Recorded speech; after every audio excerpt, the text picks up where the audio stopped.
Hi friends, இன்றைக்கி பார்த்தீங்கன்னா புளி சாதம் தான் செய்ய போகிறேன். என்னோடய ஸ்டைலில் சிம்பிளாக சூப்பராக டேஸ்டியான ஒரு புளி சாதம் தான். நான் எலுமிச்சம்பழம் அளவுக்கு புளி கரைச்சி வச்சுருக்கேன், சாதம் வடித்து வச்சுருக்கேன்.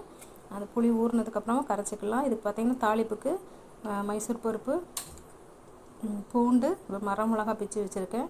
இப்போ வந்து பார்த்திங்கன்னா கடாய் அடுப்பில் வச்சு நல்லா சூடானதுக்கப்புறமா எண்ணெய் ஊற்றி ஜீரகம், கடுகு எல்லாம் போட்டு தாளிச்சிட்டு இந்த பருப்பு, பூண்டு, வரமிளகா போட்டு இது கூடவே கருவேப்பிலை போட்டு நல்லா பரட்டி விட்டுட்டு இதுக்கு மசாலா போட்டுக்கலாம். மஞ்சத்தூள், மிளகாத்தூள், மல்லித்தூள், காயப்பொடி இதெல்லாம் போட்டு நல்லா எண்ணெயில் பரட்டி விட்டுட்டு புளி தண்ணி ஊற்றி நல்லா கொதித்ததுக்கப்புறமா நம்ம உப்பு, இந்த பொடியெல்லாம் போட்டு நல்லா பரட்டி விட்டு மூடி வச்சிட்டோம்னா நல்லா கொதித்து வற்றிடும். எண்ணெய் தெளிஞ்சு வந்ததுக்கப்புறமா வற்றினதுக்கப்புறமா சாதத்தை போட்டு பரட்டினோன்னா சூப்பரான புளி சாதம் ரெடி ஆயிரும். கண்டிப்பாக ட்ரை பண்ணி பாருங்கள்.